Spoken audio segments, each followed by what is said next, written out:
Well, hello and welcome to Rajya Sabha TV. You're watching India Fights Back with the host Rajat Kane. Remember, this is one show where we get you all the information about India's fight against the COVID-19 pandemic. Only show that gets you latest about what is happening around the world and how India is bracing up for the challenges ahead as we move towards the phase of mass vaccination program. And this episode is also concerning that subject. Now, as we near the end of year 2020 with the hopes of launching the first leg of a mass vaccination program, early in January, a dry run has already begun in 4 states as we speak. The dry run covering the states of Punjab, Assam, Andhra Pradesh and Gujarat will focus, besides the clinical efficacy of the vaccine, on the logistics, checks on the cold storage, transportation arrangements, and even management of possible adverse events after immunization. Remember, the Government of India, through its Health Ministry, has launched an app so as to have a perfect communication for the beneficiary as well as the health workers around the medication and as well as around the mass vaccination program. Now, the dry run, therefore, will be an indicator how ready we are for what will be one of the largest mass vaccination program.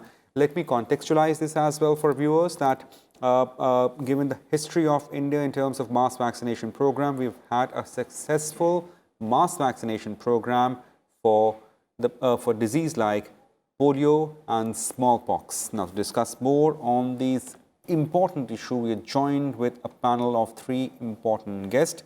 Dr. Santa Sabuja Das, he is scientist from ICMR and NICED.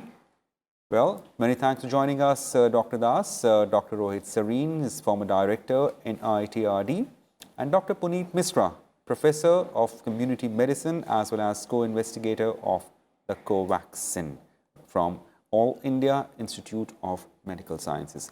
Well, many thanks for joining us. Let me start with you, Dr. Santa Sabuja Das, straight up from ICMR NICD. So, we are, as we speak, as we talk, as we discuss on this issue, we are already starting with a dry run in 4 states. Now, for the benefit of our viewers, could you contextualize what are we aiming to gain from this dry run? Okay, so this is a very important issue. This is now that we are at, I would say, the penultimate stage of launching the vaccine. So we really need to have everything in place so that this vaccination program, doesn't face any big hurdle and it gets messed up in between because. As people could understand that this is a huge initiative because this is the first time probably we are going to vaccinate. I mean, the plan is to vaccinate eventually the population. So, it requires really a huge capacity. So what the government assumes that, the first 3 crore vaccination that we'll be giving, our existing facility can handle that. But, we need much more than that. So what is the plan is that and also, these vaccines have been developed, I would say, in a big hurry, squeezing the time frame from many years to, a period of basically many months. Right. So there could be some untoward events with the vaccination. So we have to be very prepared. Our system have to be very prepared to handle that because, if something happens and people get scared, and then refuse vaccination, then it will be a big problem. So that's why what government is doing is dry run. Basically, is just everything will be there. See that whether we are getting the vaccine. So okay, so why the dry run is required? Because a vaccine production is one thing, and then there is a big gap between producing the vaccine or procuring it and then actually vaccinating people. Absolutely. Okay? Absolutely. Now that for these vaccines, whatever, if it is Covaxin or other vaccines also, all these vaccines require cold chain. So now this is maintaining the cold chain to the last mile is not really easy. Okay, so that has to be ensured through this dry run, and then whether we can transport it over there, and then there are multiple players involved in it, starting from medical officers to actual vaccinators, alternate vaccinators, ASHA workers. So there are many players in the health system who will be involved, and many systems like government systems like community health center or primary health center, then private systems. Okay, so all these things will be involved. So it requires a huge coordination between all these players and the different systems that will take part in this. So everything will be assessed by this dry run over these 2 days in 4 states, as you mentioned, and 2 districts in each.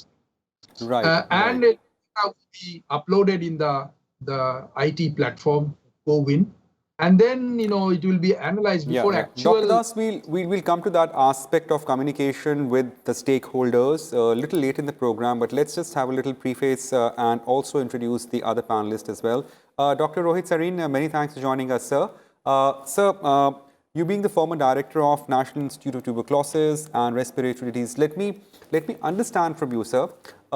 We have had a mass vaccination program in the past as well regarding polio. Is one of our major success, as we can say.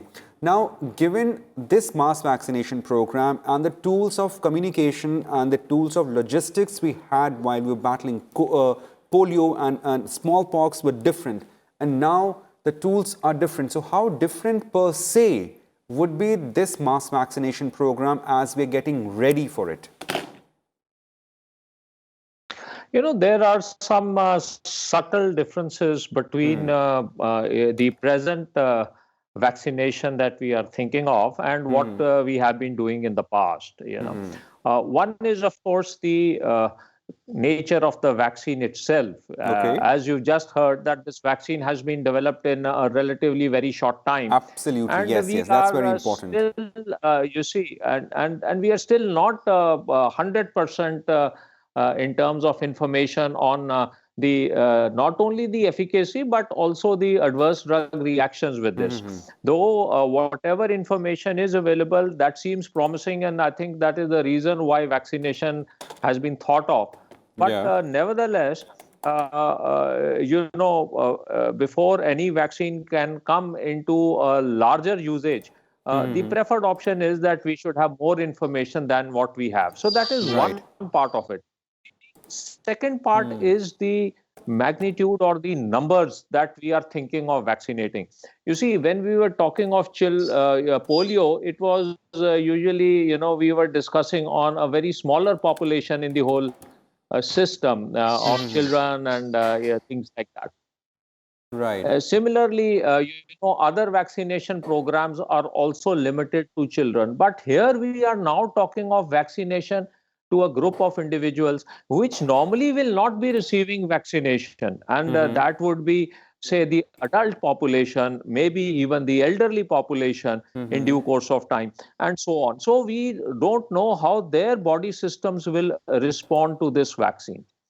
Thirdly, you see, the nature of the vaccine is going to be such that it will require a different storage and transport mechanism. Right. The different vaccines that are under consideration for usage, some of them require really extreme cold temperatures, -20, and in fact, one of them is even -70. I'm not sure whether our country is prepared for that low temperatures. But yes, we are more tuned with 2 to 8 degrees centigrade and having some depots wherein we have you see extremely low -20 or -50 degrees. But we don't have this.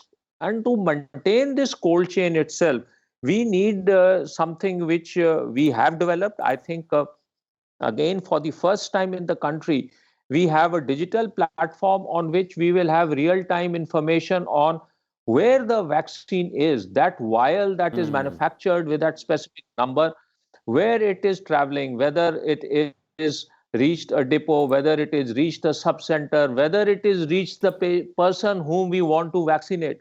and we have identified the individuals who will be vaccinated. They will be given a specific number. They will be Right. linked to that number, and the vaccinator also has been identified. So it is becoming uh, very critical that all information which relates to the whole chain, right from the manufacturer to the ultimate vaccination of the person, that becomes also very important, because you see, if anyone develops a serious adverse reaction, then one will have to trace back what Right. was the Right. batch of that vaccine, from where it originated, who gave it, whether it was given properly or not, whether it was stored properly or not, where were the gaps.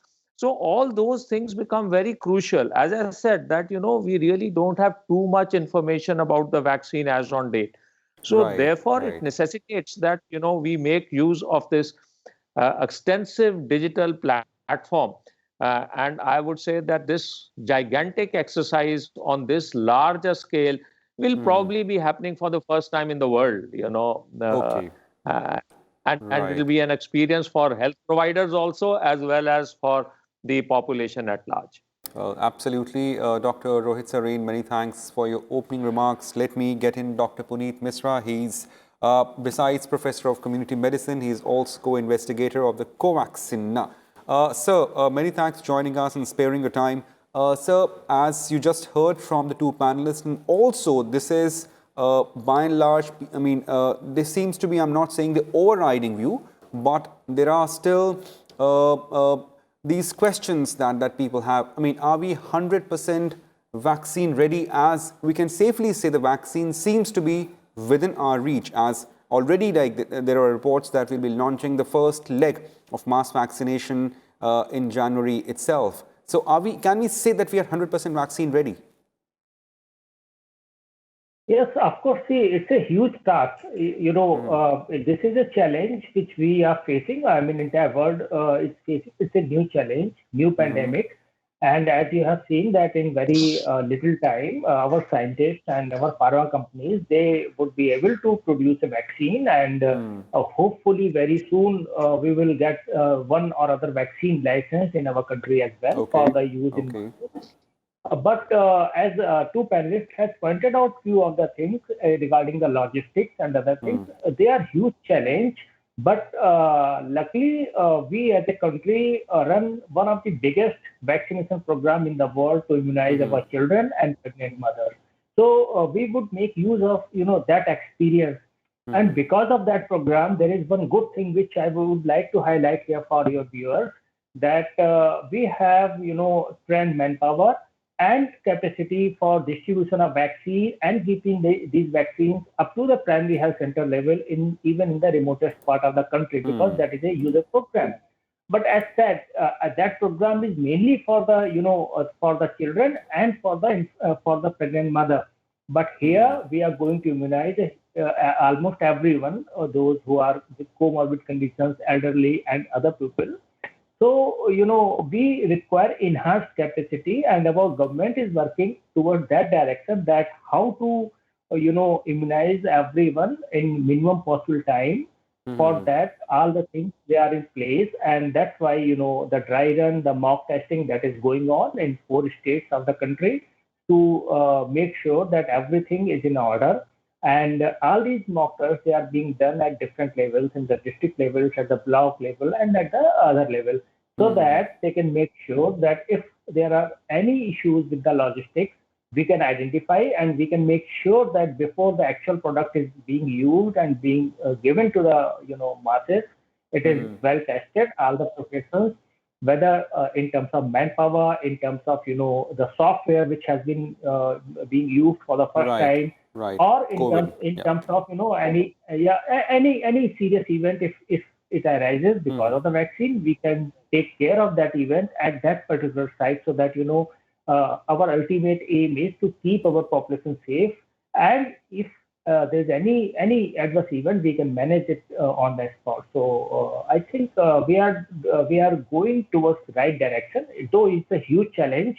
But I'm quite sure, like any other challenge which India has accepted, whether it was for the polio, whether it was for the smallpox, which we have eradicated, we would be able to take this challenge and take it forward and would be successful. That is my firm belief, looking at the kind of health manpower which is available in the country, and the political commitment and the commitment of government to make it a successful program to keep our citizens safe. Right. Many thanks, Dr. Misra. Dr. Das, as you were just talking about the better communication strategy in your opening remarks, let's continue on that facet. So, which all stakeholders could be the major identifiers in terms of having a better communication strategy for the mass vaccination program? I know, as there are apprehensions, of course, what if, this is very hypothetical question I'm asking, in terms of any adverse result. So which are the stakeholders you'll be tapping in for better communication so that there is no rumors around? So there is an important step usually before any mass vaccination program is that there's a vaccine acceptance study. Okay, so that obviously we, as we have just mentioned, that we are working rushing against time, so we do not have luxury to do all these things. So now, as we can easily understand that because we will be vaccinating a population which was never vaccinated earlier. Okay, so there is an acceptance issue will be there. So some people who are apparently healthy and they may feel inclined to vaccinate their children with an additional vaccine, but they may not themselves agree to take vaccines themselves because they may think, okay, I can, I do not really need it. Okay, so long I have survived, so I perhaps will not catch the infection, and so I do not need it. Now the question is that that vaccine acceptance studies, although it's not done, but usually the people who are working on the ground, like say in village, say ASHA workers, or the community leaders, okay, religious leaders, okay, local panchayats, municipalities. These are the people they have to be engaged. Firstly, to prime people to accept the vaccine, take the vaccine, and make them understand that they are not only taking the vaccine to protect themselves, because if we do not reach a critical number of vaccinated population, we will not have herd immunity, and the pandemic will continue. Somebody may not fall sick themselves, but they may still make others sick by transmitting the virus. So that has to be convinced to them. One challenge would be a big challenge would be for the elderly who are already maybe sick, fragile, with multiple comorbidities, and then you ask people to bring these people for vaccination might not really it will be very difficult to convince at times. So that is one thing. And now these populations, suppose you vaccinate and then they, because of their comorbidities or old age, they fall sick or even die because of something else which is unrelated to vaccination, but it can be people will immediately relate it to the vaccination. Okay, so that kind of things are there. So I think that's a huge task before actually giving the vaccines. So to involve these different communities and the people who matter to the community, and every possible person, it could be teachers, religious leaders, political leaders, to organize group meetings with the possible vaccinated population and convince them about the necessity of this vaccination and the purported safety of the vaccines, to make them understand that every vaccine has some, or for that matter every medicine has some side effects, but this is not going to be a huge thing, and we have everything in place to handle the side effects if they appear, so that they do not get scared, and where to go if there is any adverse events, how to seek medical help. So all these things communicated to build confidence in the minds of the people, so that they volunteer for vaccination. So that's what yes, that's critical at this stage. absolutely. So logistics of vaccination, transport sure. and vaccine. This is another aspect that has to be given due importance to. Right. Well, that's very important, Dr. Das. Dr. Serene, let me come to you here. As Dr. Das very rightly pointed out, the vaccine acceptance indicator. Now, here, if we talk of it, so will it be the first program where we'll be vaccinating the entire age group, I would say, of? So far, we have seen in polio, it's usually the infants and youngsters and young children for smallpox, but here we'll be the ones to be vaccinated among the first lot happens to be the ones who are above 50 years of age. So is it a challenge in itself? If we talk about the vaccine acceptance index?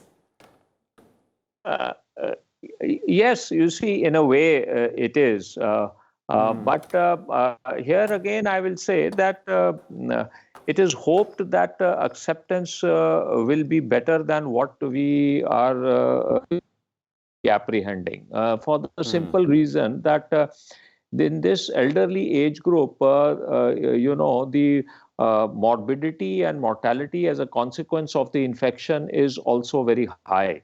Okay. And in that context, I would say the acceptability becomes a bit better than otherwise.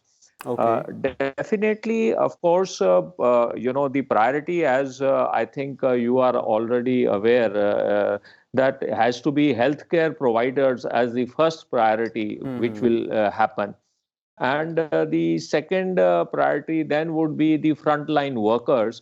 And this, after having, taken care of this, only then we move on to the age group 50 years above with some comorbidity like diabetes, hypertension, things like that. But as you rightly said, that most of the vaccination programs we have today in the country are generally for the children. This is the first time when children as such are not being vaccinated. You see, we really don't have too much information even on vaccination in children. It is just recently started, 12 years plus. But this vaccination will be given to 18 years plus age group. So that means it's the adult population which is actually being vaccinated. So this is going to be a new experience, both in terms of the type of individuals who are going to be vaccinated and the huge numbers involved. And I would also add here, you see, a very important component in this whole cycle, and that is the training component, which needs to be highlighted because, the way this has to be vaccinated, and it's not just a single shot. The individual may have to come back to us after maybe 28 days for a repeat shot. And, so that again, there will be situations wherein an individual may take the first shot but not the second and may miss, may develop some reaction as a consequence of first and get scared and not come for the second, things like that. So, polio had something which was very different. On a specified day itself, individuals went and they took their 2 drops and that is it. And then next round, whenever it comes, it will come. Right, but in this, the efficacy of the vaccination itself will depend upon the number of doses. If only a single shot is given, it may not be as efficacious, and one would need 2 doses. So these are other challenges which are also there besides the acceptability component. Right, and that's very important point that you raised here about the double dose. And of course, it'll be there to be seen how that as and when the mass vaccination program goes on. Dr. Misra, just as we're going towards the end of the program, your closing remarks. Again, I mean, in past couple of weeks, we have seen a phenomenon of a new mutant. I know virus by nature has this propensity to mutate, to have a different genetic sequence. Now, if we go into that hypothesis and take into consideration what's happening with the new mutant coming from the UK and South Africa, will that have any bearing at all in our program, mass vaccination program? See, there are, as you rightly said, that most of the viruses, and more so mRNA, these RNA viruses, they mutate a lot. We have seen a recent mutation that has been reported from UK, and it is said that that has probably more transmissibility as compared to the previous one, but Right. not that much virulent. So definitely if there are mutations, it can it can lead to the vaccines which were used previously that may become ineffective. But what's happening here? The mutation is in a spike protein of this, and there are different vaccines. They have been using different components of the virus. So there are different kind of vaccines which are available. Although this is not the new mutation, there are many more mutations which has been reported from the virus. Although it may be ineffective, but what sort of evidence which we have right now, it seems that the vaccines, most of the vaccines which we are doing, going for a different phase of trials, they would be effective against this virus as well. Well, we'll end here, Dr. Misra. Many thanks for your remarks. There was slight little disturbance in the audio, but still, I mean, you drove home the point that many of the tests that has been done so far has proven that the vaccine would be equally effective on mutants, because virus has this propensity to mutate. Well, on this note, we'd like to wrap up our show. Many thanks, Dr. Das, Dr. Misra and Dr. Sareen for joining us and elucidating on extremely important steps of the dry run, as well as what lies way ahead as vaccine is within our reach. Well, a lot of experts also say that vaccine doesn't mean complacency. So what we have to do? We have to follow 3 simple rules of COVID-appropriate behavior. These are: keep wearing mask, keep washing your hands, and do not forget to maintain social, or to say physical, distancing. These are simple things one can do to avoid a pandemic. Well, on this note, we'll sign off. Many thanks for watching this edition of show. Keep watching RS TV for more. Goodbye.